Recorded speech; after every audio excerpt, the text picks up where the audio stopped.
नमस्कार, मी आशिष. VCN न्यूजच्या मराठी बातमीपत्रात तुमचं स्वागत आहे. बातम्यांकडे वळूया विस्तारित स्वरूपात. खासदार आनंदराव अडसूळ यांच्या प्रयत्नातून अमरावती वासियांकरता एक दिवसासाठी सायन्स एक्सप्रेसचं अमरावतीमध्ये नुकतंच आगमन झालंय. अमरावती मॉडेल रेल्वे स्टेशन झालं असलं या ठिकाणी ह्या सायन्स एक्सप्रेसचं आज आगमन झालंय.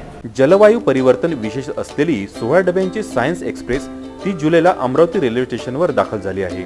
विद्यार्थ्यांसह नागरिकांना विज्ञानातील विविध पैलू प्रयोग प्रतिकृतीच्या माध्यमातून समजावून सांगितला जात आहे.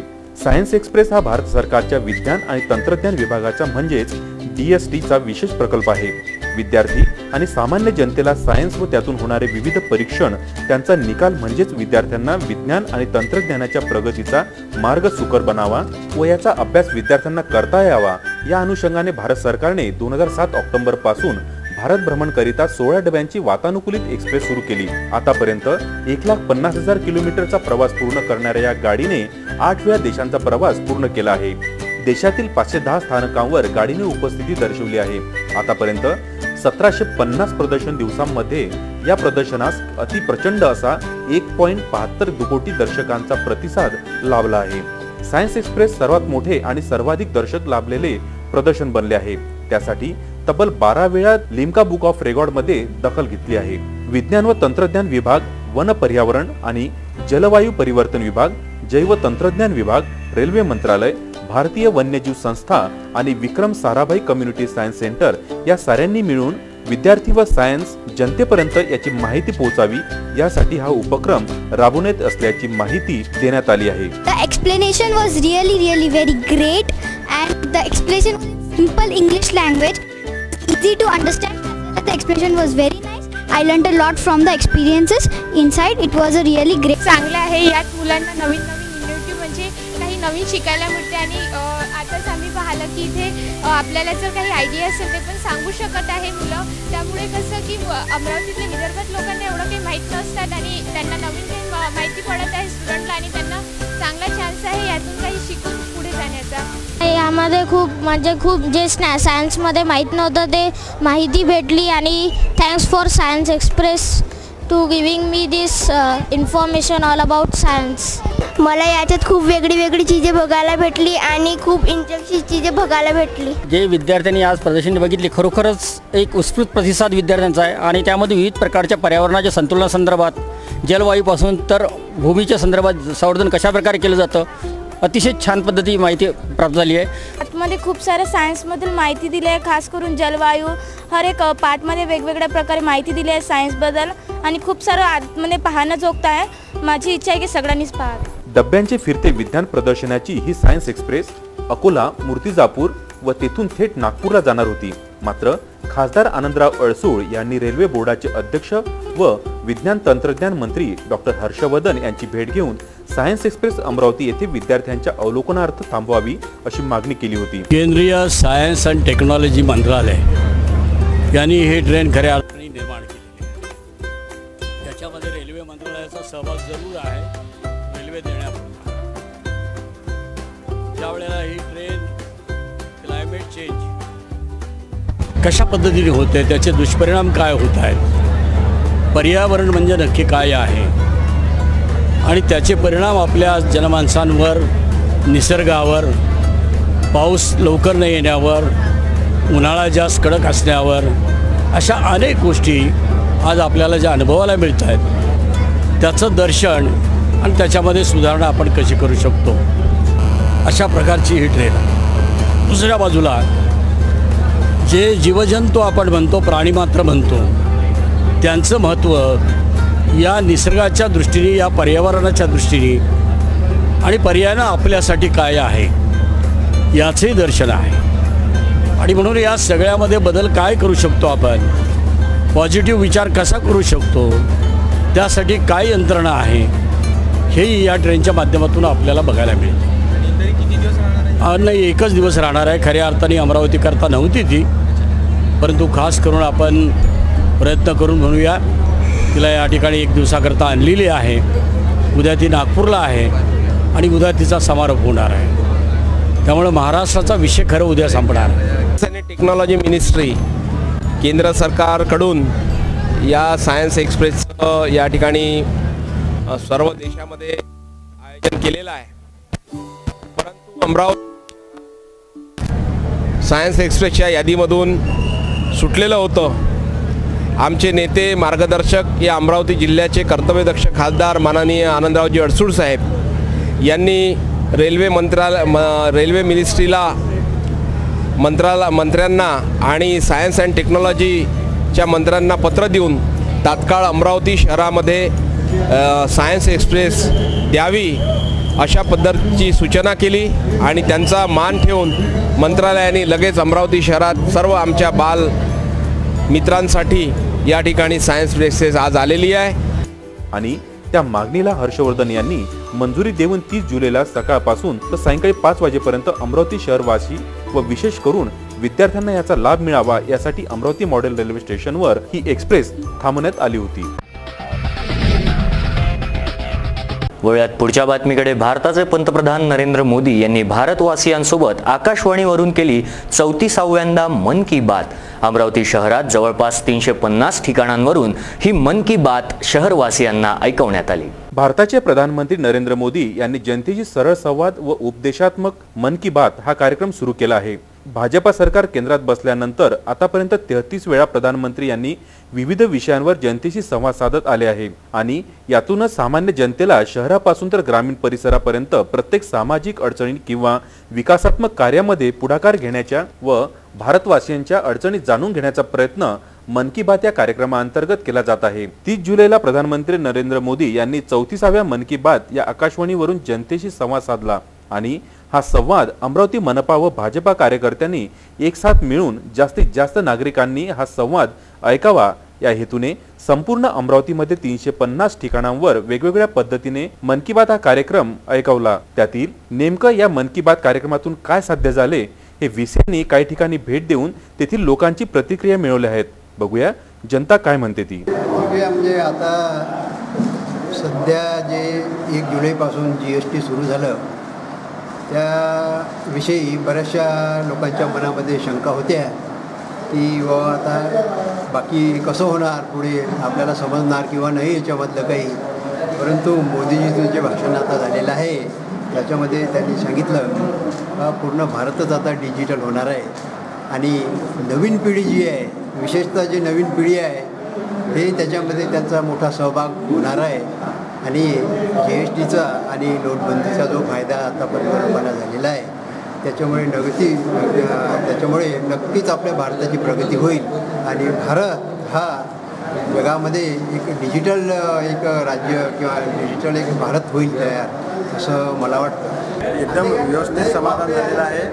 सर्वात महत्त्वाची गोष्ट म्हणजे GSTमुळे आपला भारत एक संघ झालेला आहे आणि सर्व राज्यामध्ये GST लागू झाल्यामुळे हे एक प्रतीक आहे की भारत हा एक सूत्री बांधला गेलेला आहे.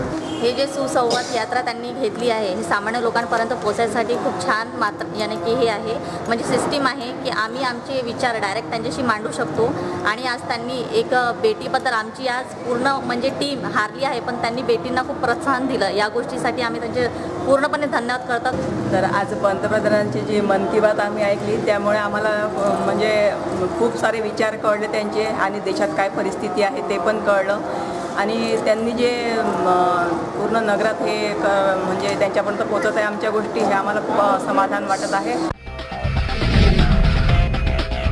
वळ्यात पुढच्या बातमीकडे. अमरावती जिल्ह्यातील तैलिक समितीतर्फे समाजातील गुणवंत विद्यार्थ्यांचा गुणगौरव सोहळा अमरावतीमधील राजकमल चौकातील टाउन हॉल येथे नुकताच संपन्न झालाय. यावेळी मोठ्या प्रमाणात विद्यार्थी उपस्थित होते. दरवर्षीप्रमाणे यंदाही अमरावती जिल्हा तैलिक समितीच्या वतीने शैक्षणिक व क्रीडा क्षेत्रात प्रावीण्य प्राप्त केलेल्या व स्पर्धा परीक्षांमध्ये यश प्राप्त केलेल्या समाजातील गुणवंत विद्यार्थ्यांचा भव्य गुणगौरव सोहळा 30 जुलै रोजी सकाळी 11 वाजता राजकमल चौक स्थित टाउन हॉल मध्ये घेण्यात आला. या सोहळ्याच्या कार्यक्रमाचे अध्यक्ष अमरावती तैलिक समितीचे अध्यक्ष मधुकर सवालाखे, कार्यक्रमाचे मुख्य अतिथी अमरावती विद्यापीठाचे कुलगुरू डॉक्टर मुरलीधर चांदेकर हे होते. या सत्कार समारोहात अमरावतीमधील जवळपास 150 गुणवंत विद्यार्थी क्रीडा क्षेत्रात आपले शहराचे नाव रोशन करणाऱ्या व आपल्या गुणवत्तेमुळे PhD प्रावीण्य प्राप्त सर्वच विद्यार्थ्यांचे या समारोहात सत्कार करण्यात आले। या सोहळ्यात मुख्य मार्गदर्शक म्हणून लाभले ते अमरावती जिल्हा परिषद मुख्य कार्यकारी अधिकारी डॉक्टर किरण कुलकर्णी यांनी गुणवत्ता प्राप्त सर्व विद्यार्थी व हॉलमध्ये उपस्थित समाज बांधवांना मार्गदर्शन केले। विद्यार्थी आहेत ते करिअरच्या उंबरठ्यावरती आहेत आणि करिअरला सुरुवात करताना कोणता विचार करावा या मुद्द्यावरती मी काही विचार मांडावेत असं मला सुचवण्यात आलेलं आहे। हा जो विचार करायचा आहे हा फक्त मुलांनी किंवा मुलींनी करायचा नसून हा पालकांनी सुद्धा करायचा आहे। शक्ती पात्रता या गुणांच्या आधारेच मिळणार आहे। दुसरं म्हणजे आयुष्याच्या सुरुवातीला तारुण्याच्या उंबरठ्यावरती असताना तुम्हाला सर्वांना एक यश प्राप्त झालेला आहे। त्या यशामुळे आपला एक प्रकारचा आत्मविश्वास वाढलेला आहे। या सगळ्या जमेच्या बाजू आहेत। ही गोष्ट तर मान्यच करायला पाहिजे की आता आपल्या आजूबाजूच्या समाजाने यशाचे जे मापदंड ठरवलेले आहेत ते मापदंड पार करायला तुम्ही सुरुवात केली आहे। त्यामुळे या सगळ्याबद्दल आपलं कौतुक होणं अगदी स्वाभाविक आहे। या प्रसंगी विद्यार्थी स्वतःच्या शिक्षणासोबतच आपल्या प्रकृतीवर व सोबतच सामाजिक जाणीव सुद्धा लक्षात ठेवणे आवश्यक आहे। सत्कार समारोहात सर्व गुणवंत विद्यार्थ्यांना प्रशस्तीपत्र व स्मृतिचिन्ह देऊन सत्कार करण्यात आला। यावेळी समाज बंधूंनी मोठ्या प्रमाणात आपली उपस्थिती दाखवली होती। पुढच्या बातमीकडे शिवसेना प्रमुख उद्धव ठाकरे यांच्या जन्मदिवसाच्या निमित्तानं अमरावती जिल्हा युवा सेनेच्या वतीनं भव्य रक्तदान शिबिराचं आयोजन करण्यात आलं होतं। चला बघूया थेट रक्तदान शिबिराकडे। शिवसेनेचे पक्षप्रमुख उद्धव ठाकरे यांच्या जन्मदिवसाच्या निमित्तानं अमरावती जिल्हा युवा सेनेतर्फे अमरावतीमधील गाडगेनगर स्थित गाडगेबाबा समाधी मंदिरात भव्य रक्तदान शिबिराचं आयोजन करण्यात आलं होतं। यावेळी कार्यक्रमाचे अध्यक्ष खासदार आनंदराव अडसूळ यांच्या हस्ते व माजी आमदार संजय बंड, जिल्हा प्रमुख राजेश वानखडे, नगरसेवक प्रशांत वानखडे यांच्या प्रमुख उपस्थितीमध्ये असंख्य शिवसेना व युवा सेनेच्या कार्यकर्त्यांनी व पदाधिकाऱ्यांनी भव्य रक्तदान शिबिर संपन्न केले। युवती शहर प्रमुख पूनम चिखलकर तसेच युवा सेनेचे अक्षय राऊत यांच्याद्वारे या शिबिराचं आयोजन करण्यात आलं होतं। यावेळी शिवसेना प्रमुख उद्धव ठाकरे यांना उदंड आयुष्य लाभो आणि आई भवानीचा आशीर्वाद सदैव त्यांच्यावर असाच राहो अशी प्रार्थना शिवसैनिकांनी या ठिकाणी केली आहे। शिवसेना पक्षप्रमुख आदरणीय उद्धवजी ठाकरे यांचा नुकताच परवा 27 तारखेला वाढदिवस मुंबईमध्ये फार थाटामाटामध्ये संपन्न झाला। त्यांचा वाढदिवस महाराष्ट्रभर सुद्धा झाला, काही राज्यांमध्ये झाला। कोणी फळं वाटप करून, कोणी वह्या वाटप करून, कोणी पुस्तक वाटप करून, कोणी गणवेश वाटप करून, कोणी रक्तदान, कोणी आरोग्य शिबिर, कोणी नेत्र शिबिर, त्याचबरोबर आश्रमशाळांमध्ये अन्नदान किंवा अन्य माध्यमातून हा आपापल्या परीने साजरा केला जातो। या ठिकाणी आमच्या युवा सेनेच्या माध्यमातून पूनमच्या पुढाकाराने हे रक्तदान शिबिर या संत गाडगे महाराजांच्या पवित्र ठिकाणी हे रक्तदानाला पवित्र दान म्हटलं जातं ते या ठिकाणी आज संपन्न होत आहे। त्याबद्दल मी एक खासदार म्हणून पूनमला तिच्या सहकार्यांना मनापासून धन्यवाद देतो, हार्दिक शुभेच्छा देतो। या शिबिराला मोठ्या प्रमाणात लोकांचा सहभाग मिळाला आहे। मराठी बातमीपत्रात वेळ झाली आहे एका छोट्याशा विश्रांतीची। कुठेही जाऊ नका, बघत रहा VCN न्यूज।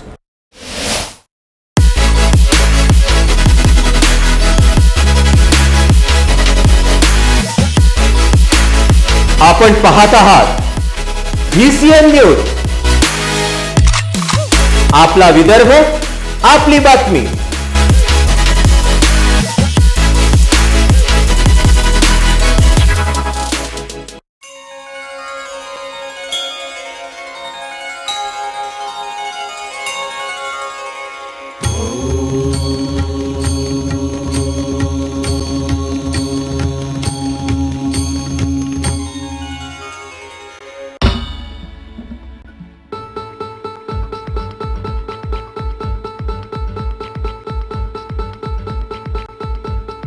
घरची शान, घरचा मान, घराकडे तिचे सर्व ध्यान।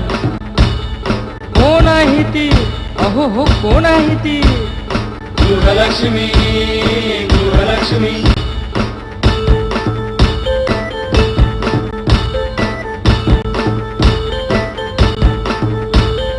ममते पोटी प्रेमासाठी झटते नेहमी घरच्यासाठी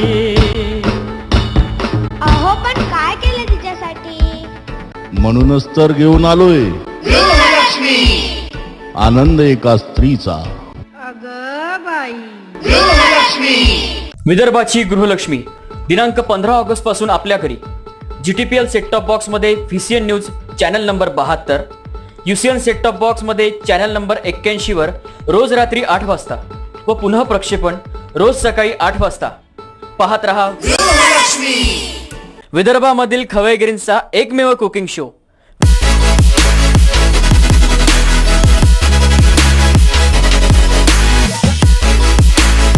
आपण पाहत आहात VCN न्यूज.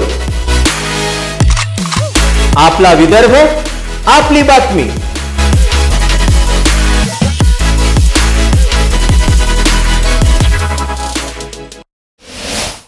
विश्रांतीनंतर मी आशिष पुन्हा एकदा तुमचं स्वागत करतो. वळूया पुढच्या बातमीकडे. मोहम्मद रफी यांच्या पुण्यतिथीच्या निमित्तानं स्थानिक टाउन हॉल येथे दिनांक 31 जुलै रोजी सायंकाळी 6 वाजता सदाबहार गीतांच्या कार्यक्रमाचं आयोजन करण्यात आलंय.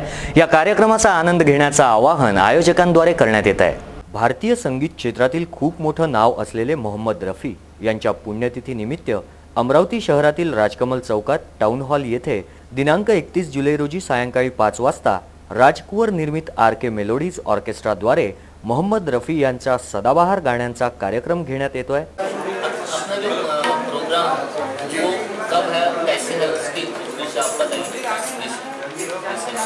आपकी खिदमत में अली सुभान जैदी का आदाब नमस्कार. मैं अली सुभान जैदी इस ऑर्केस्ट्रा का एंकरिंग कर रहा हूँ और 31 जुलाई को ये प्रोग्राम टाउन हॉल में होने जा रहा है. 35 साल से ये प्रोग्राम लगातार हम मोहम्मद रफ़ी साहब को खराज अक़ीदत यानी कि श्रद्धांजलि के तौर पर पेश करते हैं. राजन पछेल जी इसके संचालक हैं और ये प्रोग्राम हर साल इसी तरह से मनाया जाता है और उसमें हौसी कलावंत शरीक होते हैं और बहुत प्रैक्टिस की जाती है, जिसकी वजह से ऐसा नहीं लगता है कि ये प्रोफेशनल नहीं है. बहुत बेहतरीन तरीके से ये प्रोग्राम पेश किया जाता है और मैं आप तमाम लोगों से दरख्वास्त करता हूं कि वो इस प्रोग्राम में शरीक हों और इस प्रोग्राम का लुत्फ लें.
वळूयात पुढच्या बातमीकडे. चातुर्मास या पावन पर्वावर युवा पिढीला संस्कारांना समृद्ध करता यावं याकरता दादावाडी संस्थान बडनेरा येथे साध्वी यांच्या सुमधुर वाणीतून प्रबोधन करण्यात आला है. जो जन्म महोत्सव मनाया जा रहा है यहाँ पर बच्चों के द्वारा, उस जन्म महोत्सव को करने का हेतु या तात्पर्य यह है कि जब भी किसी तीर्थंकर का जन्म होता है तो उस समय 64 इंद्र जो मेरु पर्वत पर ले जाकर भगवान का जन्म महोत्सव हर्षोल्लास के साथ मनाते हैं, उसी की कल्पना रूप यह जन्म अभिषेक यहाँ पर मनाया जा रहा है। जब भी किसी तीर्थंकर का जन्म होता है तो देवलोक के करोड़ों देवी देवता जो परमात्मा का जन्म महोत्सव मनाते हैं, मेरु पर्वत पर भगवान को ले जाते हैं और बहुत ही हर्षोल्लास और आनंद के साथ ये भगवान का जन्म महोत्सव मनाया जाता है। ये तीर्थंकर परमात्मा जो अतिशय पुण्य के धनी होते हैं, ये तीर्थंकर परमात्मा अतिशय ज्ञान के धनी होते हैं और उनका पूर्वकृत पुण्य या उनके भावों की परम निर्मलता के कारण, उनके भावों की परम उत्कृष्टता के कारण ये देवतागण स्वयं भगवान के चरणों में नतमस्तक होते हैं। ये सभी देवतागण भगवान के चरणों में झुककर अपनी भक्ति को परमात्मा के चरणों में समर्पित करते हैं। इसी भावों से देवतागण 1,60,00,000 कलशों से भगवान का अभिषेक किया जाता है और वो भी अभिषेक के कलश जो 12-12 योजन के पोले और 25-25 योजन के ऊंचे, 25 योजन अर्थात 1 योजन अर्थात 12 किलोमीटर, इस प्रकार 25 योजन ऊंचे कलशों से भगवान का अभिषेक कराया जाता है। खल्लार पोलीस स्टेशन अंतर्गत लेडी सिंघमचा थरार बघायला मिळालेला आहे। या ठिकाणी अवैध धंद्यांना आळा बसताना दिसतोय। खल्लार पोलीस स्टेशन अंतर्गत लेडी सिंघमचा थरार बघत अवैध धंद्यांमध्ये गळती होण्याची शक्यता नाकारता येत नाही। खल्लार पोलीस स्टेशन मध्ये जेव्हापासून ठाणेदार SL आगाशे या रुजू झाल्यात तेव्हापासूनच त्यांनी अवैध धंद्यांवर आपलं लक्ष केंद्रित करत कोकर्डा ते उमरी मार्गावरून जात असताना देशी दारूची वाहतूक करत असल्याची माहिती मिळताच त्यांनी धाड टाकत तब्बल 190 बॉटल्स यासह मोटरसायकल MH15 BF 343 ला ताब्यात घेतलाय। ह्या संपूर्ण ताब्यात घेतलेला माल जवळपास 52,900 रुपयापैकी आहे। अवैधरित्या देशी दारूची वाहतूक करणाऱ्या 2 आरोपींना पोलिसांनी अटक करून तब्बल 52,900 रुपयाचा माल हस्तगत केलाय।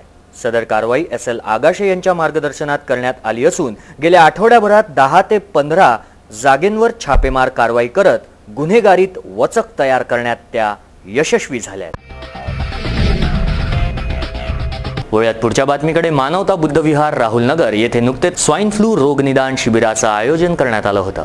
निर्मल बहुउद्देशीय संस्था अमरावती द्वारा प्राजक्ता होमिओपॅथिक संशोधन केंद्र तसेच यांच्या संयुक्त विद्यमाने दयासागर हेल्थ केअर ग्रुप अमरावतीच्या वतीनं वॉर्ड क्रमांक 16 च्या विद्यमान नगरसेविका शोभा शिंदे यांच्याद्वारा मानवता बुद्धविहार राहुल नगर येथे स्वाईन फ्लू प्रतिबंधात्मक रोग शिबिर नुकतंच संपन्न झालंय। येथे निर्मल बहुउद्देशीय संस्थेचे अध्यक्ष निर्मल सरदार तसेच पूनम गुल्हाने यांच्या नेतृत्वात हे शिबिर संपन्न झालंय। शिबिराच्या यशस्वीतेसाठी स्मिताताई दुर्योधन तथा गोस्वामी संगीता बागडे, जया सातुरकर, संगीता वानखडे, विजया भगत, भारती खैरकर, अभिजित बोंगळे यांनी अथक परिश्रम घेतले आहे। या शिबिराबाबत अधिक माहिती दिली आहे निर्मल सरदार।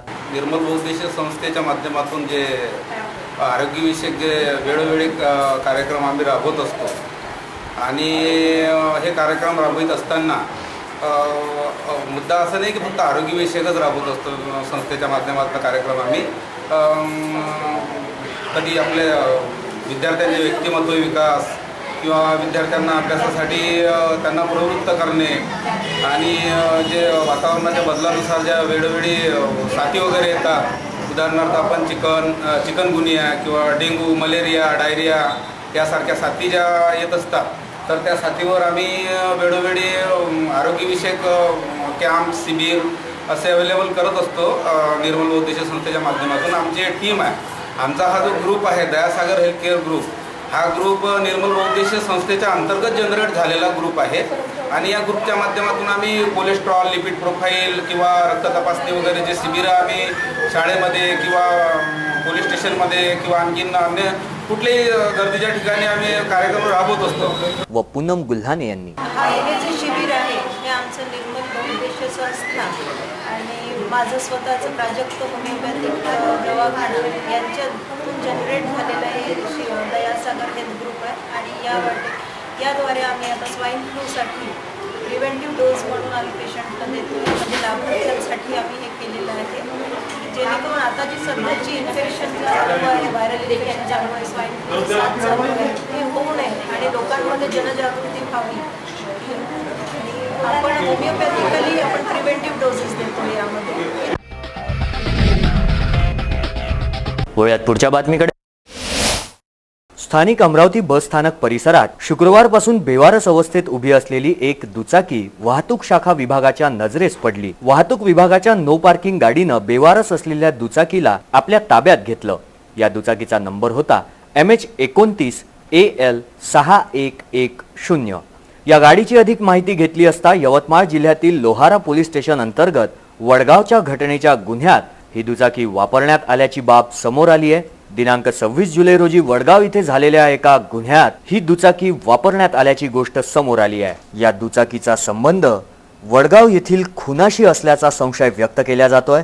28 जुलैला नो पार्किंगच्या वाहतूक शाखा यांनी जप्त केलेली ही दुचाकी दिनांक 30 जुलैला यवतमाळ येथील लोहारा पोलीस स्टेशनचे ASI कैलास सुरपान PC शिवहरी सांगळे यांनी ही दुचाकी ताब्यात घेऊन अधिक तपासाकरता घेऊन गेले आहेत.